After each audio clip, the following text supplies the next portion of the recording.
Welcome back to Officially Unofficial, presented by Blue Wire Podcast. We're joined by maybe one of the best closers in baseball. I'm not going to say maybe. He is the best closer in baseball. He's a longtime friend of the show, a recurring guest now. It is my guy, flamethrower David Bednar. How are we doing, brother?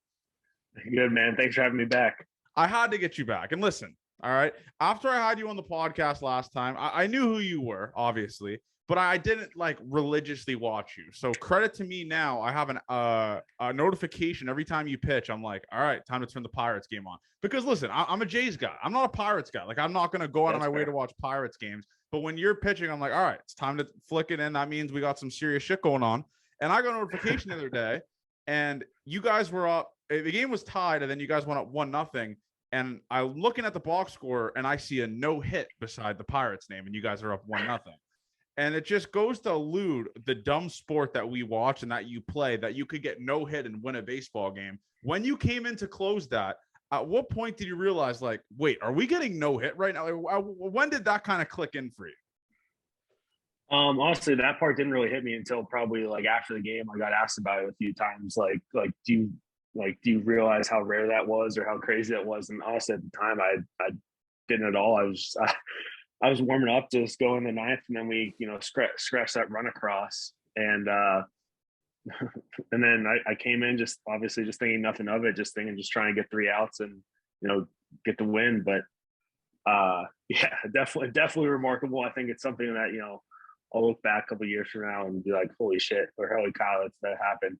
But yeah, definitely cool to be a part of it. It is crazy. It is crazy because you are going to be a trivia question someday on Jeopardy. It's going to be the Pittsburgh Pirates threw a no-hitter or got no hit in 2022. Who closed the game? And you are going to be you're going to be on Jeopardy someday. I am calling it. That is going to be some sort of Jeopardy question. But one thing that I want to discuss is, because I obviously do my research on you and stuff like that, just to kind of scroll the Twitter sphere and see what the vibes are with David Bednar. And I'll be honest, man, your tires are just getting pumped on Twitter, undoubtedly. People love you. And one thing that I want to bring up is are you a part of a commercial, Car Shield? Yeah, I did a Car Shield commercial. This is, and I'm going to tweet this. This is one of the greatest pictures I've ever seen, because first of all, and this is a truth circle here. So I'm going to clip this for Twitter. That shirt's a little bit too tight. We can all agree on that, right? Did you go one size too small? Because you look unbelievably yoked in that picture. Where do you stand on that? Where you're all right, I'm in a Car Shield commercial. I might as well just let it eat a little bit here if it's going to be on TV. Might as well gotta let it rip a little bit for sure. Comes out. That's usually my motto. What I can't find the commercial, but do you remember the exact the line you what did you say in that commercial? I don't even know, honestly. Just a bunch of. That was my first time kind of doing something like that, and took quite a few takes. But yeah, so all my buddies are giving me some crap about it, but it's pretty funny. But you know what's funny is you're about to, if they don't need a marketing guy like me, whenever you're about to come in the game for a save, they should have that commercial run before and then just kind of pan out to when you're about to save, because that is elite marketing. And by the way, I saw that Renegade video montage that you have. I was ready to just put a badass, isn't it? I was ready to put a hole in my drywall. I was listen, I'm not a Pirates guy, but I mean, I would trade Bo and maybe throw in Lourdes Gurriel for David Bednar for the Jays. I mean, I was just dialed in. It was just electric to see. Did you have any part in some of the clips in that, or was it just surprise me? Where do you lie with that? No, they kind of told me they were going to make a video, and I was like, all right, cool. I'm going to just let you guys do your thing. Our video got people, Sterling and Madison, they absolutely crushed it. They basically just took me back for 15, 20 minutes, just do a little to get all the first couple shots, and then they just kind of made the rest and put it together, and it looks unbelievable. They did a fantastic job. Do your when your parent, because listen, we're a big obviously off the field stuff, when your parents see that video montage, and listen, I know how mothers are on Twitter, Instagram, or how families are on that kind of stuff, were your parents can you get someone to send me that video so I just have it on my phone at all times? Were your parents I want that video now? What were the reactions to that? Because that's an electric. I mean, it's electric. Yeah, honestly, I totally forgot to tell them that they were going to do a video. So they were at that game and they're just like, oh, they're just kind of mind blown. I don't think my mom could get her camera out fast enough to try and get some of it on the video. But yeah, I think they were just as surprised and just as pumped up. So I think they loved it. And what are your? Because obviously, I said I'm David Bednar's burner account, and like I said, I haven't had to be fighting the good fight on Twitter and stuff like that as of late. So what? And you could be honest here, like, what are your parents like on Twitter? Are they constantly searching your name to kind of see what the vibes are like? I know how parents are. We have like tons of parents on this that found this podcast just by searching their son's name. Are your parents one of those accounts that are like searching David Bednar to see how the vibes are on Twitter? I don't. If they are, maybe they're closet. They're not going to maybe a tell burner. me. Maybe a Yeah, burner. maybe. I know a bunch of my buddies, and they're all on it. So I mean, if there is some shit talk, they'll let me know. And like a joking, they'll let me know. But honestly, they'll probably talk more shit to me than anybody on Twitter can. And honestly, you could be like I said, it's a true circle here. Do your buddies know this podcast exists? Like, do they know that I'm the burner and like we're like the official David Bednar podcast? Like, because obviously I'm not taking a shot at you. I need you to start showing love to this podcast on Twitter. When we get you on the episodes, I'm gonna need a retweet here so people know who the David Bednar account is and whose ass is gonna get lit to the fire when they chirp you. Just this is like a friend. This is like a partnership here. So do your friends know this service podcast? Announcement? Yeah. Do your podcast know this podcast exists? Like, do your friends know? Like, all right, this is the official David Bednar podcast. Put your complaints. Maybe not us. to that extent. Maybe they need to be in the loop of it, I guess. I need to put some more stuff out on Twitter. I'm not a huge social media guy. I'm starting to get my feet wet a little bit, but not. I can respect that. Yeah, just a little bit here and there. I can respect that. So this is what we're gonna do. When this episode drops tomorrow, I'm gonna need a quote tweet from you. This is it's gonna say the official David Bednar podcast or anything along those lines. Inquiries below. Like, so anything that you have to say to me, say below under this podcast, and I will deal with it because I love being. But I will say this though, the reception, like I said earlier, you have on Twitter is banana. Like, you search David Bednar, it's just a stroke off session. It's just like David. But I saw one guy tweeted like, my wife is pregnant, so I'm watching a lot of Buccos games, and I just get to see David Bednar, and I'll admit the guy's a dog. Like, when you see tweets like that, obviously you don't see it, but just what's been the reception like for you, like in Pittsburgh now, because you're the guy now, like you're the guy in the bullpen that when people see this guy coming out, it's like, all right, let's clench our ass cheeks and let's watch this man pitch. It's been cool. I mean, I have so much love for Pittsburgh, and to get to experience some of that, what great fans we have. It's been awesome. It's a great fan base. It really is. But I got to discuss something with you here because you said you're a big Pittsburgh guy. What the fuck was up with the Pittsburgh Penguins? I mean, listen here. And I'll say this. I am taking this from a full gambling perspective. I bet them to win the series. When they were up 3-1, I was like, oh, all right, I guess that's it. Next thing I know, I closed my eyes and opened them, and they lost in OT in Madison Square Garden. So where do you stand on them? Like, they're not dead to you, but what's going on there? Like, how disappointed were you being a big Pittsburgh guy? Definitely disappointed because I also had some of my buddies are Ranger fans, so I was talking some crap once we got up 3-1, and they even had some Igor chants going on at the Pirate game. Oh no! So oh no! Yeah, I know. So that was tough, but yeah, definitely not how you want to end the year. But I had a lot of fun watching this year. Dude, and there's another guy on your team. This is completely off topic that I want to talk about. This guy flies in the outfield. Like, he makes some of the most fuck catches I've ever seen. I was watching the game against the Padres, I think it was. I'm going to say Padres.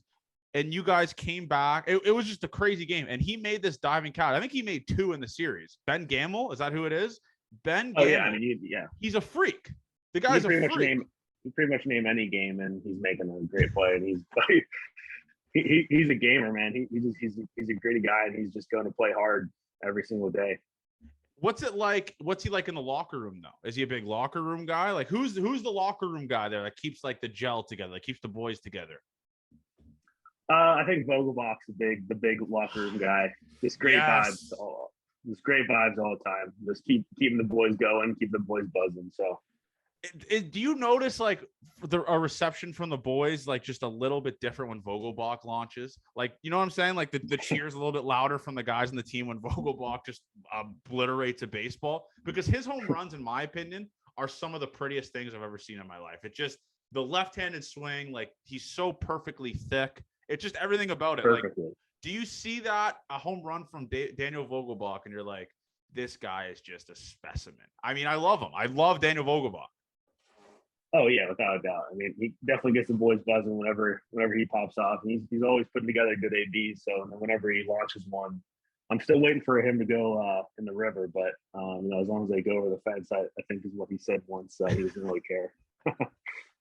I mean, what does he do? Like, so for example, is he the aux guy? I've listened. This is an off-field podcast. Like, who is the designated aux guy in the locker room? Like, who's running aux? Usually, it's just whoever start day is.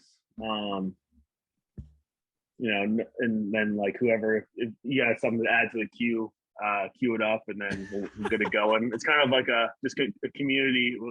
Just throw on whatever you want on the iPad, and get the boys going, and bring the vibes. So, okay, and you mentioned that. What is like the vibes like? For example, when I'm trying to think, like what pitcher you think, and this is obviously we're gonna play favorites here. What pitcher has the best playlist on start day? I'm going to clip this. So your ass is in the jackpot right here. Which pitcher on their start day who's controlling aux has that playlist where you're like, I'm going to stay in the locker room a little bit longer here? Like, this is kind of buzzing. I love this shit. Oh, man. I can't just pick one. Nobody really blows out of the water, I guess. Everybody's playing the standard, your Drake, your Future. But every now and again, they'll play some old time country music, and it just gets the boys going with some karaoke style, and just to switch it up. And then whenever I'm on it, I like to go a little bit of anything, a little bit of Latino music, a little bit of country, a little bit of rap, maybe some EDM stuff. Just keep everybody guessing. You're a Latino guy. I listen. That's the stuff that gets the boys going. To be honest, I mean, I don't know what it is. Give the people what they want. It gets the people going, and you're an immaculate vibes guy, and that's something I respect about you. That's why we get along so well. But who's the alpha in the bullpen? Is it you? Be honest. Is it you? Like, who's the guy in the bullpen where it's like he's not carrying the shit to the bullpen, he's not picking up stuff? Maybe you guys collectively all do that, but who is the alpha in that law? Like, who are you competing with for the alpha spot? I think those guys it's Heath Henry, and then Stratton, just because Heater's got a World Series ring, and then also Stratton's just an incredible human being, and also just a dude on the mound.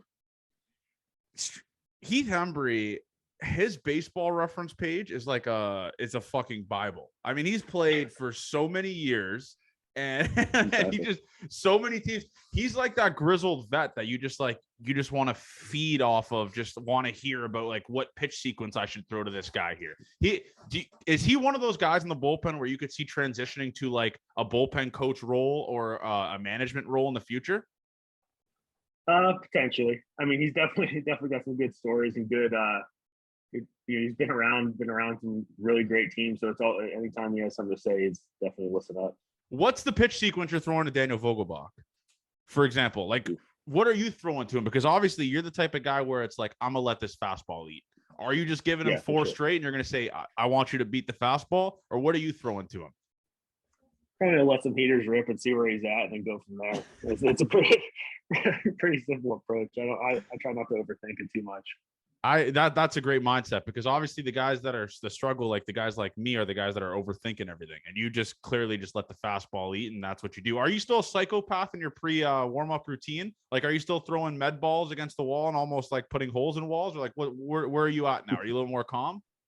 No, it's still the same exact routine. Same routine as last year, and just whatever it takes to get it going.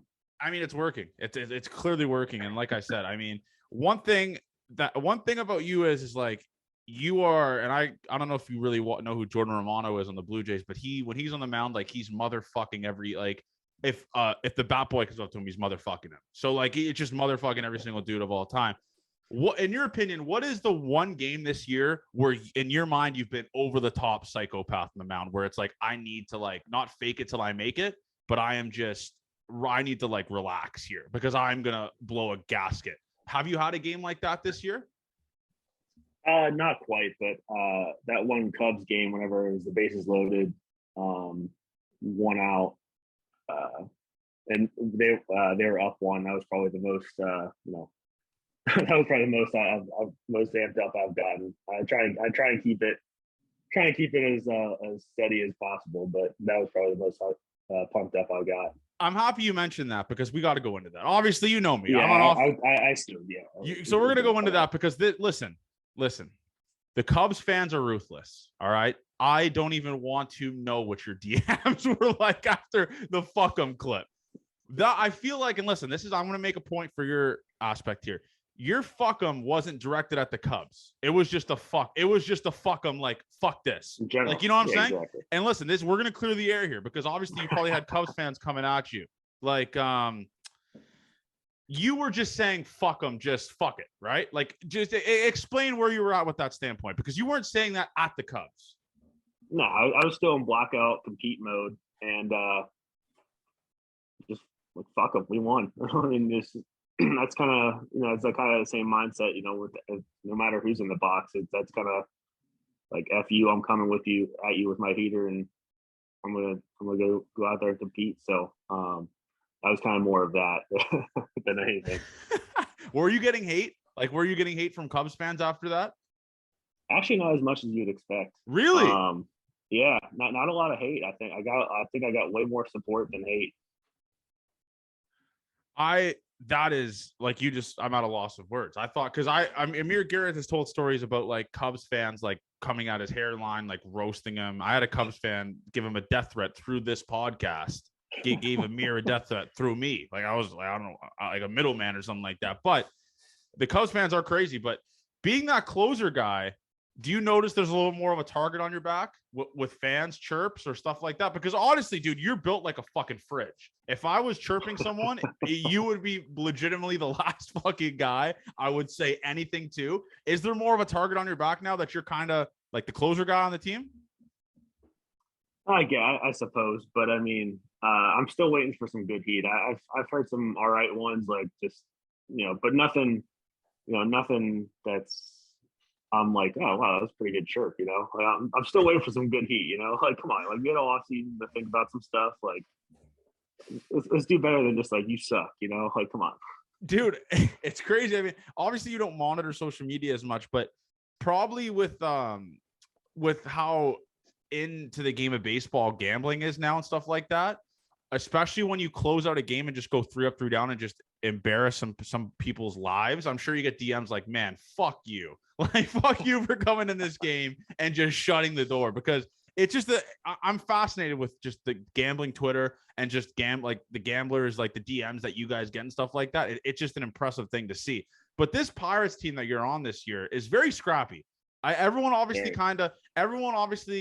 the rankings are the rankings. They always rank the Pirates low and stuff like that. I will say this. Some of those games you guys have played against, you guys won the series against the Dodgers last week. You played really well against the Padres. I mean, what's the persona like in that locker room right now? Because everyone's doubting you guys, or everyone kind of chirps you guys or has something to say about the Pirates. But what's it like in that locker room? You said it best. I mean, I think you understand what's being said, but at the end of the day, like, nobody in there cares, or nobody in there really even pays attention whatsoever. I mean, we got a group that we believe in, and there's definitely a lot of talent in that room. And, I think on any given day we can go out there and compete with anybody. So I think, it doesn't really come as a surprise to us. I mean, like you said, we just got a gritty bunch. And I think when you do that and you play hard every day, you have a chance to win in a game. And Pirates Twitter, by the way, is so electric. I forgot to mention this earlier. Have you seen that video of Clint Hurdle on Twitter, the cameo one? Actually, I did see that. Isn't that the funniest video ever? It's so funny because what they do is every single time you guys beat a team, these Pirates Twitter, like the fans, will go into the other team's Twitter comments and just show that video of Clint saying your poverty franchise just lost to the Pittsburgh Pirates. Is that the funniest video of all time? It has to be. It's hilarious. It's just there's so many layers to it. It's such the call, like what always gets me, and I always use this like jab at teams is calling them poverty franchises. It will never not be funny. Like it's hilarious every single time. The slam dunk on the Dodgers one when they did they lost the series tweet and they lost the game. It was just that was the first thing I saw. I click it. I'm like, is this Clint Hurdle? And he was like, and it was just like, it was the greatest video ever. And there's like your teammates have went into this kind of trend as well. I don't know if you've seen that, but there's a guy on your team. I'm gonna find it. That he was signing autographs and some kid got him to say you just lost a series to the 2022 Pittsburgh Pirates. It's a great video. Let me see who it is. It's such an all-time video. Like that's the thing with Cameo. You could literally just get people to say whatever the fuck they want now because like you paid, so you might as well. I'm trying to think who it is. He has long hair. I think it is. I don't know who it is, but yeah, I saw it on Twitter the other day too. That's crazy. I'll find it. I'm sure I'll find it in the middle of you talk or something like that. But has someone asked you to do that? Are you a big autograph guy in Pittsburgh? You haven't got any video requests? None of that stuff from guys? No video requests. No. That's all right. You know what? I'm gonna be the bigger person. I'm not gonna ask you to say that because I want it to be more natural. Like I want a fan to get that from you when you're signing autographs or something along those lines. I'm not gonna ask you that. But by the way, you actually just signed a Toronto Blue Jays guy. Did you get the chance to meet him yesterday, Tyler Heineman? Yeah, I did. Good dude. I had him on the. So I do a Jays podcast, Gate 14, by the way, just buzzing. And he was on. I don't know if you know, but he's a magician. Has he showed you guys some magic tricks or anything along those lines? He's a crazy magician. Like really? I'm like in some of the shit that he does. I'm like, okay, like this is more than just like a little card trick. Like this guy's a freak. So that it'll get thrown out. It'll get thrown out sometime soon. That's how he gets to know the boys. Okay, good. I'll have to ask him about that and tell him to show it off. And another thing I got to bring up is this. Is PitchCon? Is that how you say it? PitchCon? What's the word? PitchCon, like PitchCon. What is it? Explain it to me like I'm 4. Explain it to me how it works. Like explain how PitchCon works for people that don't know what it is. So it's just a little thing. It's you put it in your hat, and then the catcher hits a button, and it tells you like basically in a pretty robot voice, like fastball, curveball, changeup, pickoff, like all that kind of stuff. Like right. Really? Yeah. Can you get Jim Nantz voice on that? Is that a possibility? I've asked the question of what if we can get like personalized like voices, like can we get it to say something other than just like fastball or anything like that? Can we customize like what they say or like that? I don't know. I feel like we can get really creative with this. I would murder to just be in your ear for one game. Like, I don't know if someone can make that happen, but could you imagine you on the mound and you just hear my voice? It just fastball, fuck. And just to get you going, like on the pitch comp. And another thing, has there been a malfunction maybe where the catcher's like, I press the rubber, oh fuck, I press curveball, oh fuck, oh shit. Has that happened to you before where it's like time immediate? So I think the catchers have them too. So even if they do, then they hear it and then they're just like, hey, step off. But yeah, I like it. It's so much easier than trying to deal with different sign sets and it's just simple. You hear it, step on the rubber and go. How loud is it though? Because what if the hitter, because I have bad eyesight, as you can tell, that I get called a 4-eyed fuck a lot by people that chirp me. My ears, like my hearing is elevated because my eyesight is so bad, right? So if someone has really good ears, is there a potential they could hear it in the catcher's ear? Like, is that a thing maybe or no? Like, is it that loud? That was our initial thought, but I think the catchers kind of go with they always like ask the umpire if they can hear anything, or I think they kind of have it at a super low volume. So I hope that's not I hope they don't have that thing blasted and then the hitter just hears everything. That'd be bad news. So I'm just amazed by it, man. Like, listen, you could chirp Rob Manfred in Major League Baseball for some of the shit they did. I will admit, I will put my hand up. This pitch calm shit has has speeded the game by a substantial margin in my mind, in my dumb brain. It might have only been like 3 minutes, but in my mind, I'm like, all right, this is making a crazy difference because one, I don't have a fucking catcher behind home plate, which is weird. Like fluorescent nail polish giving 17 signs, and I'm looking at TV like, what is going on here? Yeah, what's happening? Yeah, so it's just so much easier. So I will say that, like, do you notice the difference as a pitcher, or does it like sometimes fuck with pitchers like grooves and stuff like that, seeing signs, or it's just like it's perfect?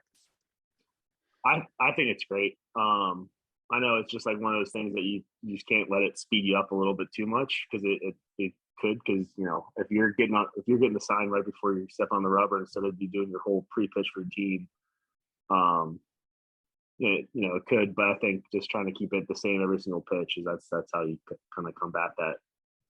I can respect that. No, that see, I love it. I honestly wish like fan. I don't know what like a fan. I think there should be some sort of fan pitch calm where it's like you have it with the vendors. So like you get like an alert when like the lines are when the line. See what I'm saying? When like the lines are low at like for beers or for food, it's like you get like a little alert in your hat where it's like the line is now below 10 people. You can now enter. Yeah. You know what I'm saying? Like something like that. I think that would be genius because one, people roast the Pirates games a lot for the fans they get. I'm going to start the narrative that they're just waiting in line for beers. I'm going to say they're still waiting in line for beers. The IC lights are just flowing. Yeah, the boys are buzzing. And do you notice, and this is also another dumb brain question for me, but do you notice being in the bullpen when you could tell, like, all right, it's a Friday night. There's a little bit more fucked up drunk people here. Like the fans are a little bit more squirrely. Like, do you notice that as a player a little bit?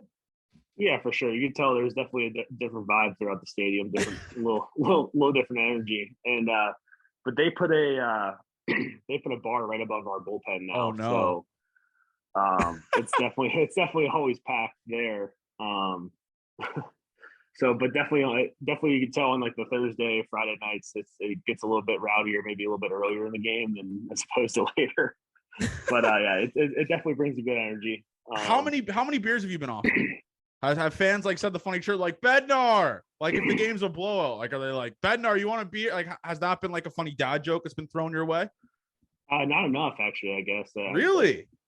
Offered 0 beers. Wow, we got to be better. I'm gonna get the Pirates fan page that follows us to start figuring it out because that's the page I was talking about with that the Pirates video. But let's talk about Comedina for a second here because obviously we all know his. I was waiting for him to come up. Yeah, his beef with foul ball guy who's my arch nemesis, who actually made a funny clip of me lying that he assaulted me as a child, pushed me down the stairs. Is that still a rivalry that's alive and well with the ball guys like Comedina, or like is it like a little bit easier now, or like more mellow? You just don't want to be on the list, and if you get on that list, that metaphorical, it's not an actual physical list, but it if you're on it, and just don't be on it. That's basically that's what it is. So I don't know if it's one person, but if you do enough to get on the list, you're not getting the ball. Yeah, and this list is deep from Funky Comedina. This list is very, very deep. And here's the video right here. It's this guy, Zach Thompson. You just lost to the Pittsburgh Pirates, he says. Is that like the type of guy he is, where he'll make a funny clip about that? No, he's not the type of guy. That's not the vibe I get. He's just such a genuinely nice guy. So that's just why that's kind of funny to me. he's just the nicest guy. He looks so awkward. He looks like he has nothing. He wants nothing to do with that video. Yeah, he probably did not. Honestly, I don't blame him. I think I would not really know how to handle that if somebody. Yeah, it's like a commercial thing for you. You'd be like, "Where's my tight shirt?" The only way I could say this is like, I don't know if you're an Office guy, but like, do you watch The Office?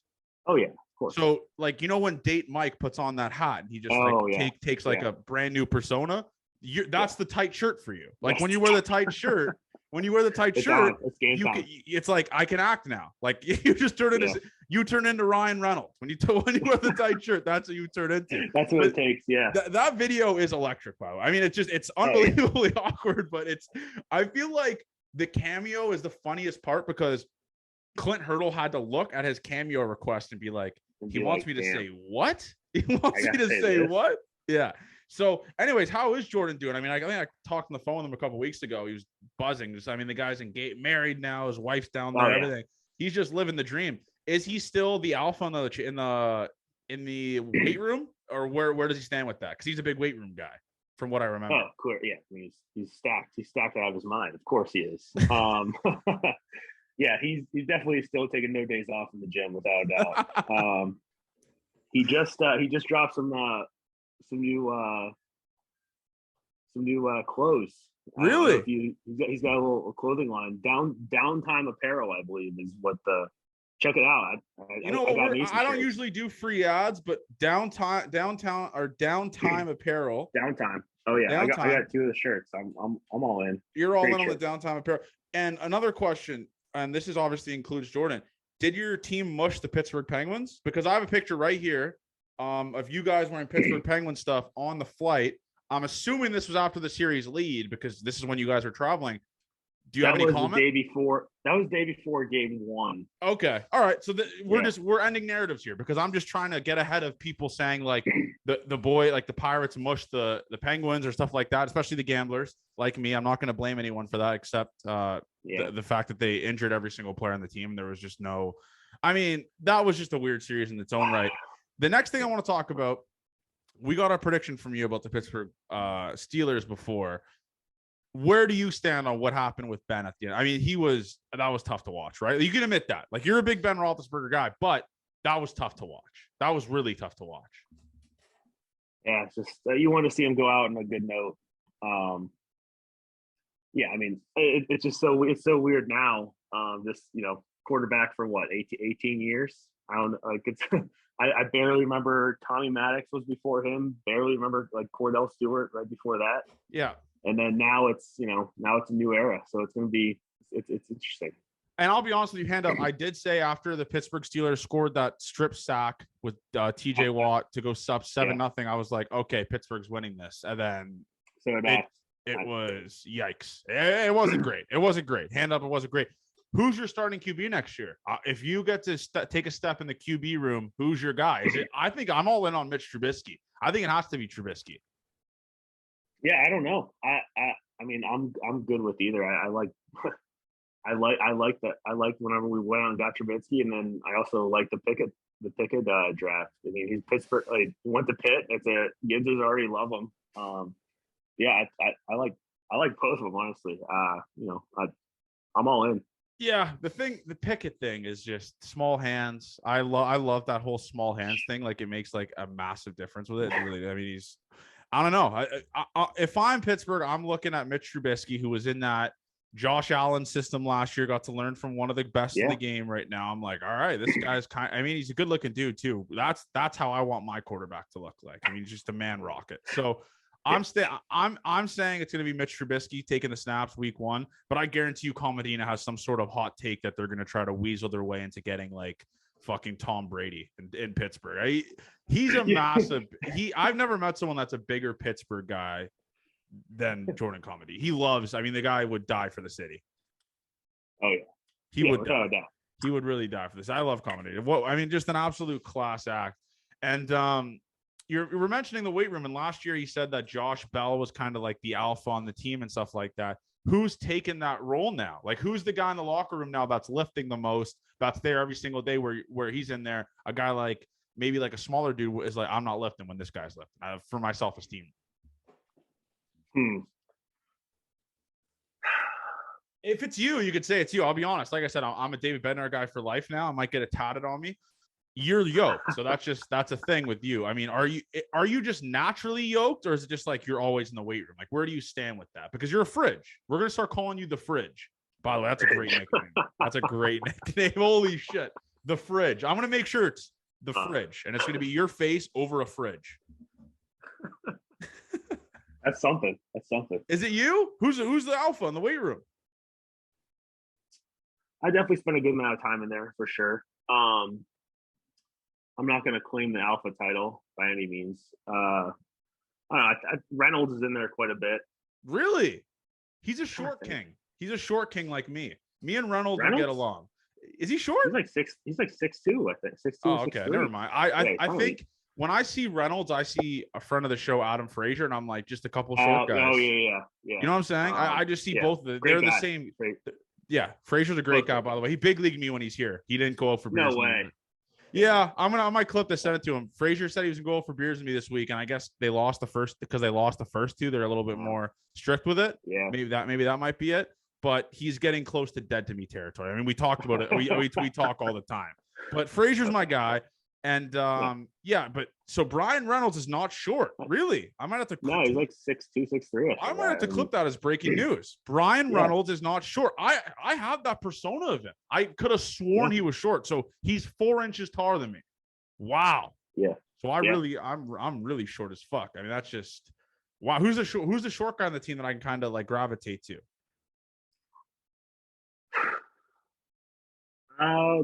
Dylan Peters is very tall, I guess. Okay, Dylan Peters is my guy now. This might become a Dylan Peters podcast if he's below 5'11". I don't know. I actually don't know. But he shoves. So okay, no, he does shove. I know. I mean, like I said, I get the alerts. So, I get the close game alerts and David Bednar alerts when the game's starting to. I mean, we're starting to get close to David Bednar territory. But okay, Dylan Peters is going to be my guy now. And where do you? Weight room beast. I got 2 of them for you. Let's hear it. Marisnik and Quintana, both just absolute stallions. Beasts. What's Marisnik putting up? Like, is he on the bench like with 3 plates, or where is he at? Like, not that I've seen, but I wouldn't be surprised that that would just be casual for him. Fuck, I love those type of dudes. That's what I miss about playing baseball. Like, just being in that clubhouse environment was just like the weight room with the boys. It's just the most guys place ever. Like, now I just lift every day alone. It's like, fuck, I'm useless. That's not the same. And it's like, I miss the days when it was just all the boys, the music's bumping, the weight room is just full of the team, and we're just acting like absolute fools. The form is probably not there. The weight is getting lifted. It's just the greatest. Like, that's the one thing. So I'm going to tell you right now, don't ever take this for granted. Like, just being on a team, being on the airplane with the boys, the bus rides, never take it for granted, because you never know what to get about it. Yeah, you never know when to get taken away from you. It's funny that you mentioned Jake Marisnik, because he looks like he's like the common man, right? I'm thinking like he just looks like he's like a common dude who just puts on his fucking steel toes, hard hat, and just grinds, just gets to work. So what's your lifting program like? Do you lift dirt like when after a appearance, because you're not going to pitch the next day? Like, where do you stand with that? Yeah, I try and usually go after the game, no matter what, if I pitch, and try and get like 2 or 3 in a week, just like an upper, lower, and a total. Okay, what are you putting up? What's the fridge squatting? What are you squatting? Man, those days are long gone. I check the ego at the door as far as I used to be all about it. I definitely still try and move some heavy weight, but definitely nowhere near as I once did. That's a good point. Like, before, I used to be able to squat a lot for reps, and now like I feel like shit. I don't know if it's worth it. It's just not worth it. And now like I'm doing like 245 for like 5. Like, I'm just like, fuck this. Like, I'm just not even. I'm realistically, I'm not even. I'm only thing I'm training for is golf. Like, just to golf. Like, just to be able to like golf and like just fill in a golf shirt, look good in a golf shirt. That's what I'm doing. That's half the battle. And that's the only thing that like I'm really working out for. So actually, it's refreshing to hear that big league guys aren't lifting to just throw up big weight, unless you're like. I don't know if you've seen the videos of who I'm thinking of here. I think what's his face on your team is lifting I'm not. I think it's Vladdy is just throwing up fucking weight, but that guy he probably squats 800 is a big. He's just incredible. But second last thing I want to talk about here. So this year you've got to face, obviously you're facing the best part of the lineup usually when you come into games. Who's one hitter that you've had like the most difficulty with, like this year, where it's like, I don't know if this guy knows what I'm throwing, but he's right on par with like my sequence, like what I'm doing?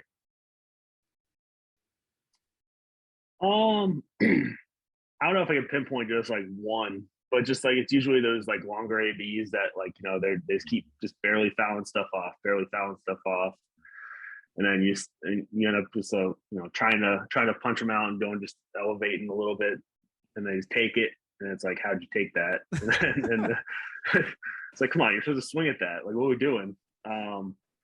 But just those like longer ABs, it's tough to get a read on sometimes what they're thinking, because sometimes they're just guessing too. But true, I was just always guessing. But where do you stand with the pitch clock?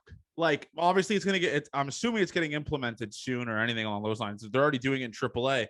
Would that benefit you? Because you kind of work quick, right? Because you're like that guy where it's like this guy has severe ADHD on the mound when he's pitching. No disrespect towards you, but you're a psychopath. Would it benefit you, or would it like not? Like, where do you stand with the pitch clock? I couldn't be more whatever on it. It has no, I think guys are just going to work how they're going to work, and is the pitch clock really going to make a difference? It does. No, it does. I had a minor league guy. It? I had a minor league guy on the podcast, and he said if you were like 1 second late on the pitch clock, the umpire will step back and be like, ball, just no matter what. Really. What about the hitter? What if if the hitter isn't in on time, right? If the hitter isn't in on time, they get a strike. Do you imagine ending the game on that? Oh my God. Does the umpire have the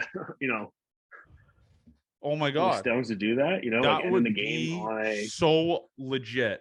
I would like a bases loaded ball 4. I would die. They're 1 second late. I would die to see Twitter. Could you imagine? Like just we're gonna say a crazy fan base that continuously sends me death threats. The Yankees. Could you imagine Yankees Twitter if they lost a game on a pitch clock? Oh my God. Or what would your reaction be? Like as a pitcher where it's like, all right, Bednar, you're done. Like that's ball 4. You were a second later, 2 seconds later, the pitch clock. Like, do you see a reality of Major League Baseball implementing that because they've started in the minors? Like, do you see it making its way up to major leagues? I don't know. I'm curious to see what the pitch comp stuff does, if that speeds it up, if like where they feel like they don't really need to even implement it. Yeah, and it doesn't do anything. It's not going to grow the game by having a fucking pitch clock. So I mean, we'll just say that. But so yeah, the second last thing I want to talk about here, I've scrolled your Twitter or your Instagram, and I've crept your Instagram. Like I said, I'm a big Bednar guy. You just got engaged. Is that true? It's not true. Past off season. Congratulations on that. That's awesome. Good news. I'm putting my name in the hat for MC. So it's just like I said, like I want it to be an interview process. Me, you, and your fiance will just have an interview, and obviously off the record, you guys asked me like, all right, where did you work before? What's your education? McCook Community College in Nebraska. That'll be the answer. The whole nine. That'll be it. And I'll just and then there will be like a mass email sent. If I got it or not, we'll figure it out. Like, all right, we're moving forward with this process without you. Like that'll be like the email that I receive. I'm putting my name in the hat. I feel like Musgrove said that he wants me to MC like a charity event in San Diego. Humble brag. Is that good? I'm going to start building my resume, and we're just going to go from there. When is the wedding? Is it this year or next year?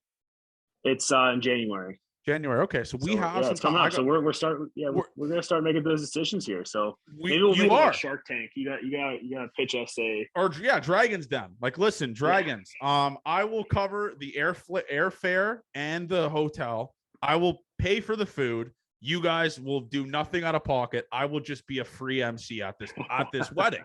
And honestly, what I'm gonna do is this is my mindset on your wedding talk here. I'm going to just interview every single close friend you've ever had and just try to get the funniest stories, like just the like little inside jokes that I'm going to include myself a part of that I have no business being a part of. And I'm just going to like mention it there. Like I grew up with you. Like I've known you for like 12 years. Yeah. And I was like, yeah, like David did whatever. When we were 12 and just shit like that, people be like, this dude has no idea about Bednar before he played in the show, but that's just what we'll do. But how much of a bitch is like the wedding planning? Because I'm assuming your fiance is dealing with majority of it because you're kind of busy right now. Is it just like nightmare fuel or what? Like what is it? There's a lot more that goes into it than I thought. And Casey is being, big shout out to her, Casey, that she's just being a complete trooper, and she's handling a good bit of it and doing it all. And I'm sure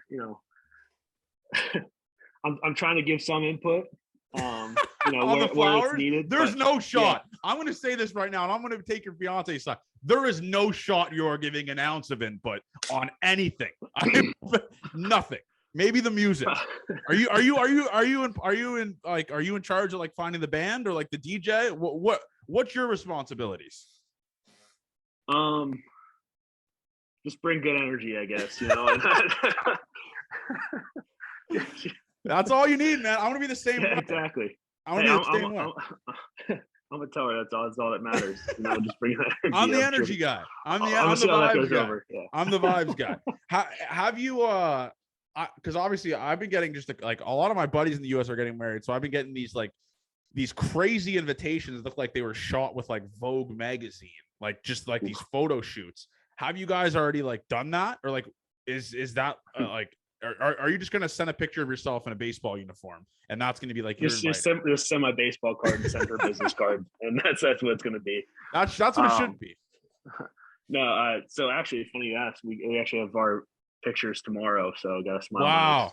Yeah. Wow, that's incredible. Credit to this podcast. Some may call it a baseball podcast. Some may call it off field. We're going into the deep diving stuff. So if you are attending a Pirates game, feel free to congratulate Bednar on his engagement, because I feel like a lot of fans don't do that. Like, I get personal with Bednar. Like, be like, congratulations on the engagement. People. Congratulations on that, and good luck today. But like I said, man, I was pumped when I saw it. I think there was just like 5,000 like comments of it, so I just kind of got lost in transition there because obviously I don't have the blue check.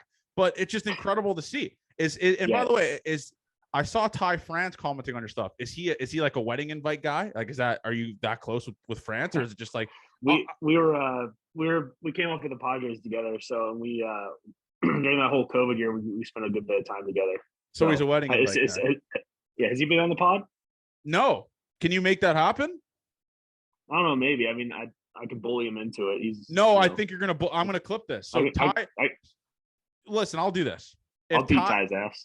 If Ty France comes on, if he doesn't come on this podcast, me and David Bednar will do WWE tag team style jiu-jitsu on his ass. Like he'll tag me in and we'll just keep going.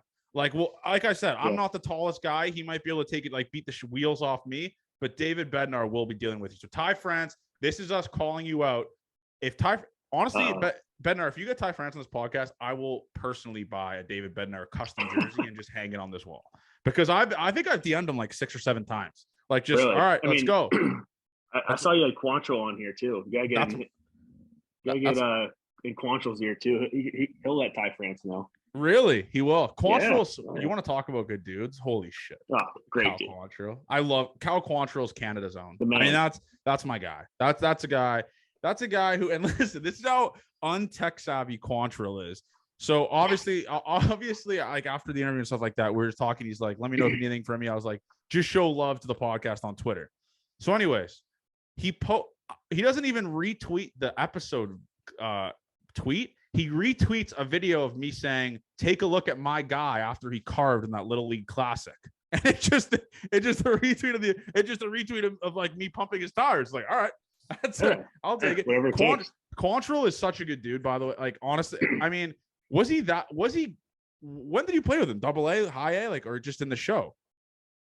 A little bit of high A, and then in San Diego, and then we spent all of the COVID stuff because during the shutdown, we both stayed in San Diego, so we worked out. So he was my catch partner basically every single day for that. Oh, I mean, that guy's the definition of like just dudes that I just despise because 1, he's a man rocket, good looking dude. 2, he's unbelievably athletic, and he's tall as shit. Like, can you just pick one thing that you can't have? Like, we need to find a con with Cal Quantrill. Like, we need to find something that's wrong with him. Did you play with Naylor too? Yeah, a little bit. Yeah. Okay. That's the guy that I played with him growing up, but this is the last thing I want to talk about here. So I have a dilemma. I'll be honest with you. Okay.